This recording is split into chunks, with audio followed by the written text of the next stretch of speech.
It's another day for weird stories here on the Paperback Warrior podcast.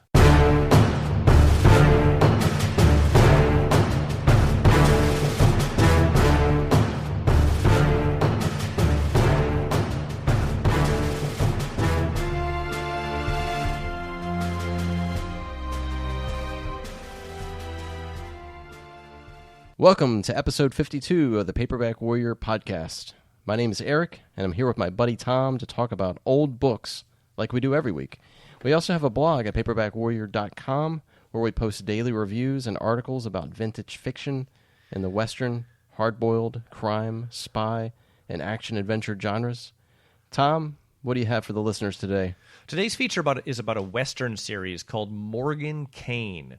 The books were written under the pseudonym of Louis Masterson. Even if you aren't into Westerns, you may find the story interesting because what eventually happens to this series is another true crime spectacular that you won't want to miss. I'm also going to review a vintage paperback called Dead Wrong by Lawrence Heller, written and released under the name Larry Holden. What's your review today? I'll be reviewing A Game for Heroes by Henry Patterson, who was really a household name Jack-Higgins, but the novel's written under the name James Graham. It's confusing, but we'll make sense of it today. All right, cool. I think before we get into stuff, we have some housekeeping to do, right? Yeah, I want to give a shout-out to 3 of the Paperback Warrior superfans who donated money to the show to keep us afloat. You see, we don't take ads or put our content behind a paywall, but there's still monthly expenses associated with the podcast and the blog. We have a PayPal link at paperbackwarrior.com's desktop version, not the mobile, where superfans can click to donate to the show and keep us moving forward. This week I want to recognize superfans Oliver Pink, David Origlio, and David Kowalski, who used that PayPal link to make generous donations. We put all this money back into the show so people can listen for free. Thank you so much, guys. We really appreciate it immensely. Yeah, thank you. You've been doing some shopping, Eric. Yeah, so I brought a couple books with me to tell you about. I bought these at Chamlin's Book Mine in downtown Jacksonville. This is the smaller of the 2 stores, and typically they don't have many books that fit into the Paperback Warrior wheelhouse. But I did find a 1959 Dell paperback that has a Robert McGinnis cover. So it caught my eye, and it's called Mike Shane Selects 10 Cases of Murder in Miami.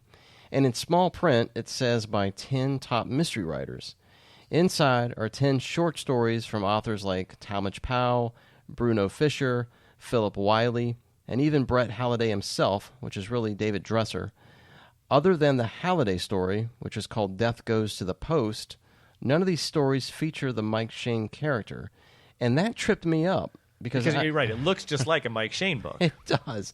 And I had sent you photos when I bought this thing. I was in the car and I had it spread out on my lap. I was like, this is interesting because I didn't know Bruno Fisher wrote Mike Shane stories. And I sent you a photo, and you just can't throw Tom off, guys. He knew right away that what I was holding was like, this is essentially like an Alfred Hitchcock collection. Yeah, they're branding a crime fiction anthology using the Mike Shane name, which was super hot at the time, I'm sure. Right. So anyway, I got that really cheap. And the second book I got is a Richard Prather book called Have Gat Will Travel. And it's a compilation of 6 short stories starring Shel Scott, his beloved character. It was published by Fawcett Gold Medal in 1957. Tom, I know you don't like the Shel Scott character that much, and I don't know if I do either. Do you think you could tolerate the character in more of a short story setting? I think a short story, the shorter the better, is the perfect venue to read a Shel Scott story. I just find the character to be a bit cloying. But I bet you the short stories are fine. Listen, he was a fine writer, and he wrote some stuff that wasn't Shel Scott books, including a book called The Peddler that I want to read. It was released by Hard Case Crime. And I actually met Richard Prather at BoucherCon in Baltimore in 1987, 1988. And he was a nice old guy. I don't have a bad word to say about the guy. Just not a huge fan of the Shel Scott books. Right, okay. Yeah, makes sense. All right, so you ready for the feature, or you got other stuff to talk about? I want to hear this feature. I'm legitimately curious about what you have here. All right, good. So play me some transition music so I could get in the mood.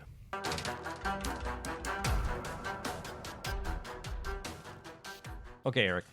So I'm going to set the stage here for you. I'm going to tell you about this Western series. I'm going to review the first book in this Western series, and then I have a bonkers story about something that happens in the quest to keep this series alive. Now, there's this interesting phenomenon that happened in the world of American Western fiction. There were lots of books and series titles written by non-Americans, intended mostly for foreign audiences. The most famous are probably the Piccadilly Cowboys, which were a group of British authors writing violent novels of the American West, including the popular Edge series written under the pseudonym of George Gilman. Up until pretty recently, Australia had an imprint called Cleveland Publishing that has been putting out Westerns since 1953, most of which took place half a world away in the American West, even though Australia has their own rich frontier culture and history. Still, these Aussie authors were writing about the American West for primarily Australian audiences, with popular series titles including Larry and Stretch by house name Marshall Grover, and the Bannerman series by pseudonym Kirk Hamilton. Other countries also got into the act with their own countrymen writing American Western novels in just a myriad of languages. Some of these books never even made it to America, and it's kind of a remarkable phenomenon if you think about it. And I used to wonder why the entire planet seems so fascinated with the American West. And the answer was so obvious that I felt kind of stupid for even considering it a mystery at all. The answer, of course, is Hollywood, right? Since the dawn of Hollywood, motion pictures have been one of the United States' biggest exports to the world. And in the mid-20th century, Westerns were a hot genre in movies and TV. These films and TV shows were exported around the world, and the entire planet developed a fascination with the old American West. This, of course, spurred on pulp fiction writers in distant lands to write paperback original novels for their own countrymen. Which brings us, Eric, to Little Norway in the 1960s. There's a guy named, and I don't know how to pronounce this really good, it's Kjell, we'll call him Kjell Halbing. He lived in Norway from 1934 to 2004, and he was a teller at a bank, and he started writing novels in his native tongue of Norwegian. He was a huge fan of American Westerns, and he wrote his first Western in 1961 called Portrait of a Gunslinger. Actually, it was called Portrait of an Revolverman, but this is an English language broadcast, so you have to bear with me. So Mr. Halbing is what I'll call him. His early books were well received, but they weren't lucrative enough so he could quit his job at the bank. In addition to books written under his own name, he also employed American-sounding pseudonyms, including Ward Cameron, Leo Manning, Lee Morgan, and Colin Hawkins. But it wasn't until 1966 that Mr. Halbing caught lightning in a bottle with a paperback called Uten Nade, which translates into Without Mercy. The novel starred a Texas Ranger named Morgan Kane and was published under the pseudonym of Lewis Masterson. I'll tell you about the book in a minute, but the important thing about it for you to know is that it launched a series that went on for 83 books, Eric, until 1983, and it sold more than 20 million copies. It's astounding. A massive hit. Needless to say, he quits his job at the bank in 1969, and he writes full-time thereafter. I think it's fair to say that this guy was the Louis L'Amour of Norway, and his American Western novels, written in Norwegian for a European audience, became an iconic source of national pride for the people of Norway. Right, this dude's a big deal. The series is a big deal.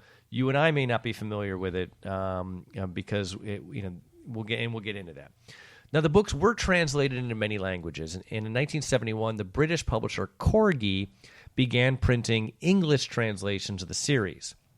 They kept coming out in English through 1979, but only the first 41 of the books, of the 83 books, ever saw the English language, and they never ever got a foothold or a publisher in the United States. Americans who wanted to enjoy the series needed to score a British copy, right? So we have this hugely successful worldwide Western series that just never really saw the light of day in the U.S. Now, the first 5 novels in the series were released on Amazon Kindle as ebooks, and we'll get into how that happened. But I read the first one. It was called Without Mercy, and I reviewed it on paperbackwarrior.com. So it's the first book in the series. As the series opens, Morgan Kane is a Texas Ranger and saloon poker player in the late 1800s American West. Now, later in the series, he becomes a U.S. Marshal, but that's really a distinction without a difference for the most part in Western fiction.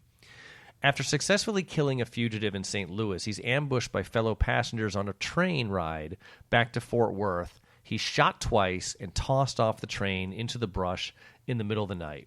Kane awakens beside the tracks to the sounds of a buzzard waiting for him to die.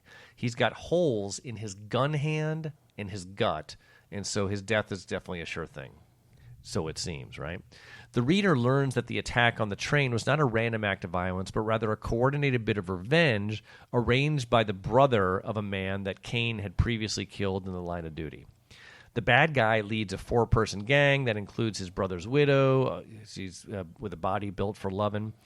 After shooting Kane in the gun hand and the gut, they assumed that tossing him off the moving train would probably finish the job on the ambushed lawman. And without mercy, the author changes the third-person perspective between Kane, who's trying to survive his injuries, and the gang looking to finish the job, and Kane's Texas Ranger partner, who's trying to find and help his oldest friend. Of course, the reader knows that Kane survives the ordeal and lives to seek revenge on the crew who tosses him off the train, but a crippled gun hand presents the hero with quite a handicap to overcome in his quest to satisfy this vendetta. So the English translation of this book was flawlessly smooth, so you would never know that it was originally written by a Norwegian. And the author, Mr. Halbing, is an excellent storyteller, right? He's got a real knack for pace and tension. It was sexy and violent, but not as sexy as an American adult Western, and not as violent as a British adult Western.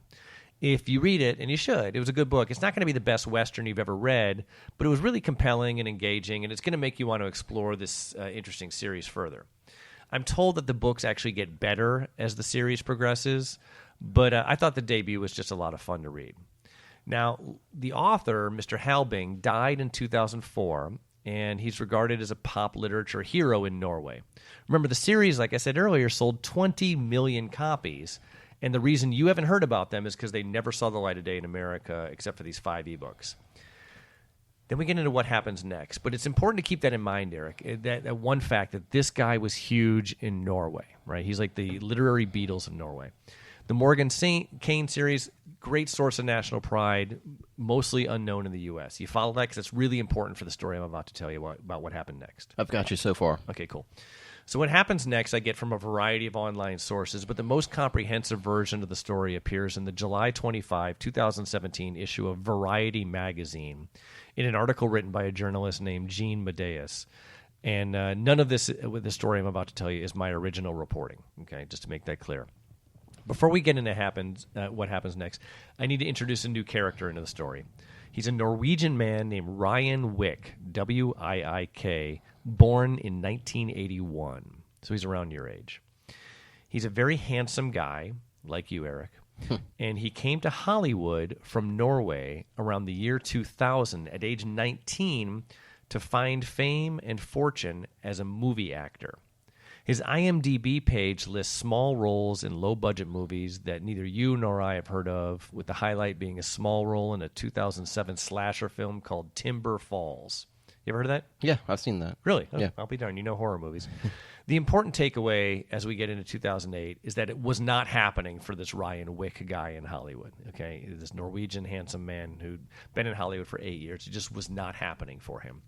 He decides that the only way to get a good role is to produce a film himself.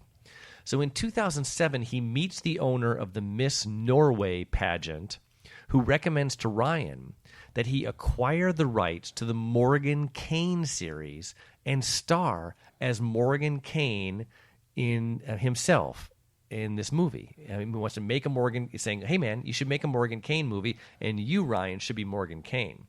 Now, at this point, Ryan had not read any of the books, and he gets his hands on some of them, and he reads them, and he decides that this is his ticket to stardom in Hollywood. He spends the next 2 years trying to acquire the film rights to the books from Mr. Halbing, the author's estate, and eventually he's successful. So now Ryan owns the rights to these, the film rights to these books. During this time, he's also raising money from Norwegian investors who have very warm feelings, like the rest of Norway does, about the Morgan Kane series. The Norwegian investors give Ryan a ton of money to make this project happen. And Ryan starts spending the money the way any A-list celebrity would. Oh, dear. He rents a $45,000 yacht to make his office at the 2011 Cannes Film Festival so he could take meetings with Hollywood producers, including Harvey Weinstein. He rents a 5-bedroom mansion in the Hollywood Hills where he lives and also takes meetings. He figures that he needs to raise $90 million to make this Morgan Kane movie, and his Norwegian investors just don't have that many kronars, but they give him money for a piece of the movie and some equity in the movie, and Ryan takes the money and spends it. It seems that his plan is to live the lifestyle of a Hollywood big shot so he could then attract $90 million from a big fish producer who wants to make this big budget Western about a Texas Ranger starring an unknown Norwegian actor based on a book series that never received a single printing in the U.S. Do you see anything wrong with this plan, Eric? Yeah, that's insanity. Insanity, exactly.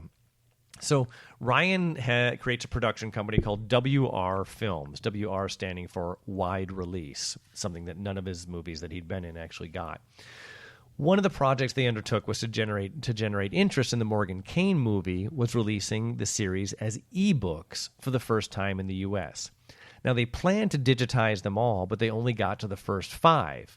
And they're still up there on the Kindle store. And at the beginning of the book, there's a section that confidently asserts that in 2014, 2 Morgan Kane books, El Gringo and El Gringo's Revenge, will be produced as the first film in the upcoming Morgan Kane movie franchise. Needless to say, the release of the 5 ebook westerns in 2014 did not produce the revenue or interest to fund the $90 million movie starring Ryan. Meanwhile, he keeps hitting up his Norwegian investors for more money, telling them that Steven Spielberg was involved and that they had interest from Penelope Cruz, Javier Bardem, Benicio del Toro. His Norwegian investors weren't all super rich either. One was an auto mechanic named Jan Henry Loken, who gave Ryan $200,000 believing that the production was imminent. Ryan keeps threatening his Norwegian investors, saying that he's going to have to declare bankruptcy if they don't invest more money to keep this project alive. And you see this a lot, Eric, in investment fraud scams and Nigerian advance fee schemes and stuff like that. Victims fall prey to a fallacy called the sunk cost fallacy, where they think about all the historical money they've put into a bad idea, and this creates a need in them to make further investments because they want to get their money back.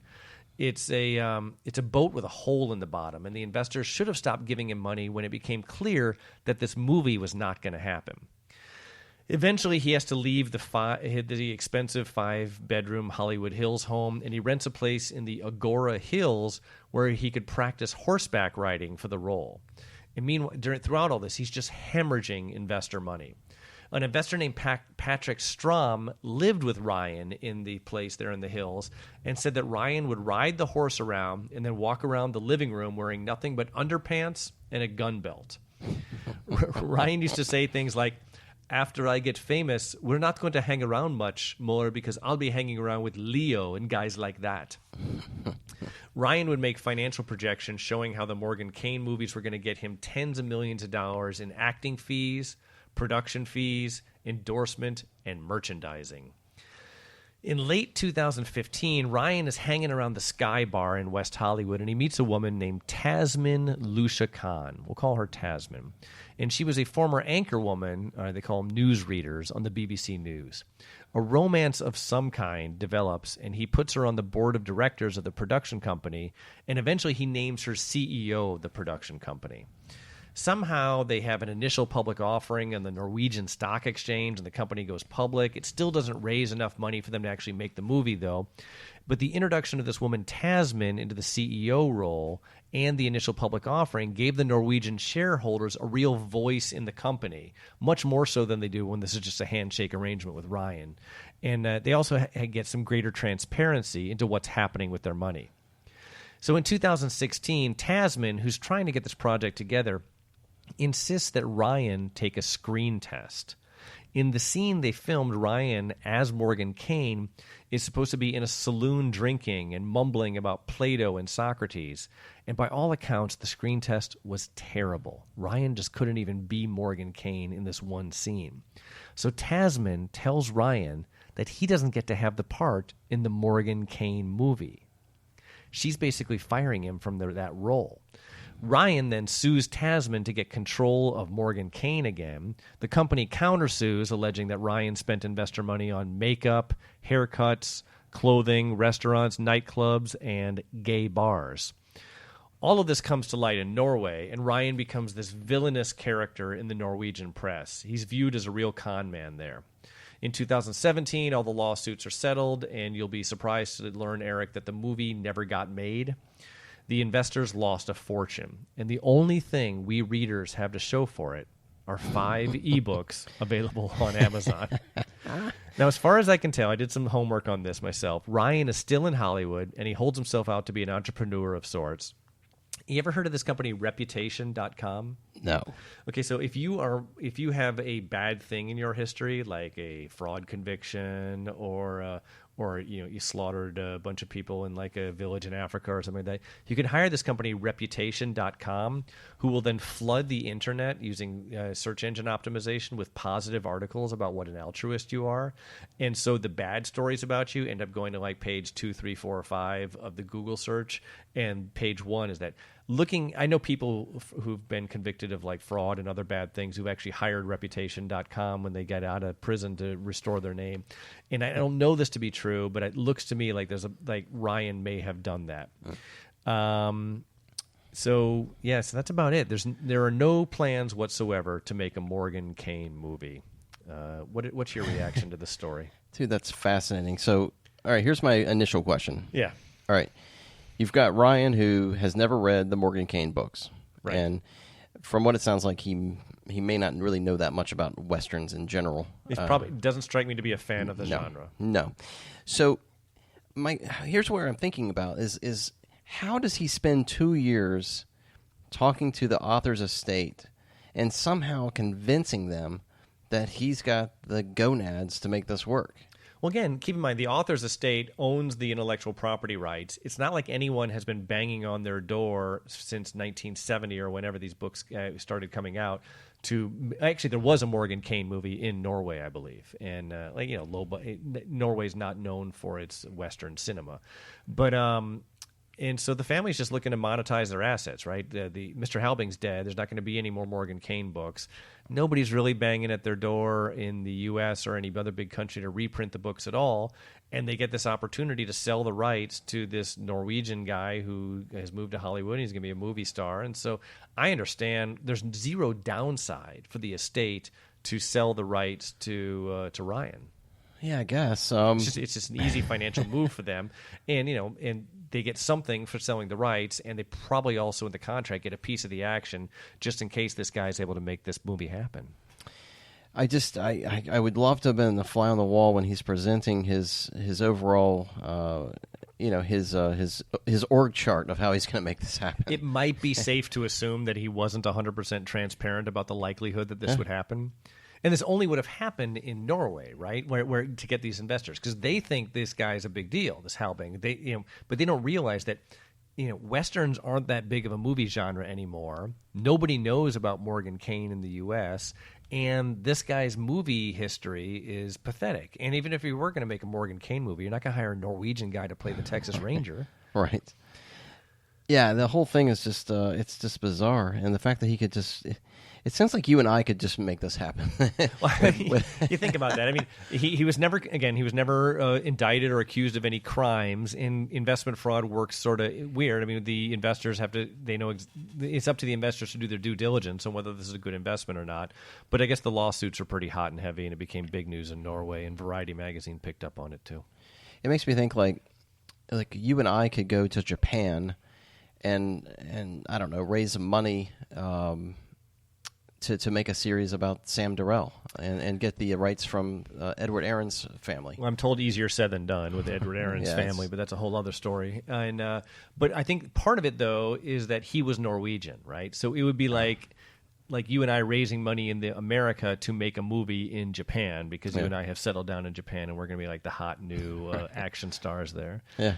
Crazy. All right, so you have a review to do. I do. I'm going to be reviewing the 1970 paperback, A Game for Heroes. Follow me.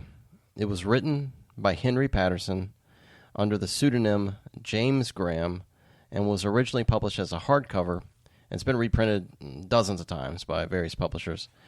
But note the novel was published before Patterson became a household name with 1975's The Eagle Has Landed, which then he became known as Jack Higgins. So it's a little bit of a merry-go-round to try to get to the actual author, but A Game for Heroes is essentially written by the guy we know as Jack Higgins. The book introduces readers to a man named Owen Morgan. Morgan was a British Special Forces expert that did a lot of, I guess we call it wet work, during the early days of World War II. And he ends up getting injured and he loses an eye in battle. So Owen is sent to a hospital to heal up, and eventually he's sent home and he can enjoy retirement. But after finding love, peace, and prosperity, Morgan is visited by members of his old commando team, and they're requesting that Morgan return for one final mission. It's 1945, and Russia is almost at Hitler's doorstep. I mean, the war is it's nearly over. But the Nazis are still holding the British Channel. So there's a fictional island called St. Pierre that was the birthplace and childhood home for Morgan. So the British forces want to take the island, but they're fearing that the Germans have a special torpedo fleet using some sophisticated technology that has a really, really weird name that I'm not going to say on the air, but it's a really odd name. But despite Morgan warning his old team that the war is concluding, the senior leaders declare that German forces won't leave the island even if Hitler's conquered, that they've all dug in and they're holding their ground. So despite all this, Morgan is sort of thrown into the assignment. But the catalyst for him joining is a former lover named Simone, and Morgan wants to see her again. And he realizes that Simone and 53 other villagers of this island are still on the island. The rest have all been transported off. So he agrees to the mission, which is penetrating the island's defenses and learning more about the naval mechanisms that are in place there. But things go terribly wrong, and I'm not going to ruin it for listeners. Let's just say the first half is the planning for the island landing. The second half turns into a prisoner of war story. And surprisingly, the book's final chapters, it's more of a nautical adventure. There's high seas action, complete with hurricane-style elements. Tom, this book reminded me a little of Higgins' The Dark Side of the Island, which I reviewed here on the show and on the paperbackwarrior.com site. Mm-hmm. It's not as good as that novel, but it has a lot of the same elements. And I'd say if you want, nonstop action and high adventure, this book probably doesn't deliver that. But in terms of an emotional, effective thriller that includes boating and clashing sea rescues, A Game for Heroes delivers that. And I love everything that Higgins writes, as you know, and this one's no different. I don't think you can go wrong with it. Again, it's A Game for Heroes, and it's been reprinted a dozen times, and you can get it fairly affordably. Roughly how many Jack Higgins books have you read in the past year? This year alone, I've probably read 4, and I think total Higgins I've read 6 or 7 now. Would he be the author you've read the most of since we started the Paperback Warrior podcast? No, probably Ralph Hayes. I'm probably over 15, 10 or 15 of him. But, I keep thinking about this. If I had a go-to author, Desert Island situation? I guess, yeah, Desert Island or a long plane ride or something. I would just grab a Jack Higgins novel. I'm so comfortable with his writing. Good. My review today is a book called Dead Wrong by Lorenz Heller. Lorenz Heller, Lorenz is sort of spelled, it's Lorenz. He was a New Jersey guy, an eventual Florida transplant, who authored genre books under the name Laura Hale, Larry Heller, Lorenz Heller, and Larry Holden, and he wrote TV scripts under the name George Sims. Now, Black Gat Books, an imprint from the Starkhouse guys, have recently reissued his 1957 paperback Dead Wrong, originally published under the Larry Holden pseudonym. I'm going to hand that to you so you can take a look at it. Our narrator's an ex-boxer. His name's Joe Malone, and he's planning to host an old friend named Harry Loomis who's visiting town. Now, Harry doesn't show up for their planned night of debauchery. Instead, Harry's 24-year-old estranged daughter, Claire, shows up with a note from her father. Now, according to the letter, Harry has become fabulously wealthy from a savvy investment, and he wants to retire from the cargo ship business into Florida. Now, Joe is wondering why his old friend has stood him up, and he learns that Harry has been murdered with a mysterious package in Harry's possession missing. If you guess that this is one of the books where the narrator has to solve the murder to clear his own name with the help of a beautiful girl, you would be spot on. On the road to truth, there are some excellent action sequences where Joe uses his fists on adversaries as if he's back in the boxing ring. And there's some vivid secondary characters that Heller creates. And my favorite, it was a street hood who had this real knack for crafting edge weapons out of anything and using them. The prose is really smooth, and there's no confusion in the storytelling at all, despite many clever twists and turns, lending to a very tidy ending. After reading Dead Wrong, and I also read Heller's A Rage at Sea and reviewed that a few weeks ago, I'm beginning to think that Lawrence Heller may actually be one of these unsung heroes of 1950s crime fiction who deserves greater recognition. And the guys over at Starkhouse agree, and they're going to try and push out as much of his content as possible. Both the novels that I read by him were outstanding, and I'm looking forward to seeking out more of his work. And so just super high recommendation. The book, again, is Dead Wrong. The Starkhouse reprint is written by Lawrence Heller, and I think they give credit to the pseudonym Larry Holden. And I think that's it for this week. Why don't you wrap us up? Yeah, definitely. So it was another great episode. We appreciate you tuning in. Again, visit us at paperbackwarrior.com. You can check us out on Facebook, Twitter, and Instagram. We'll be back next week with another exciting episode. Thanks, guys. Be cool. Bye-bye now.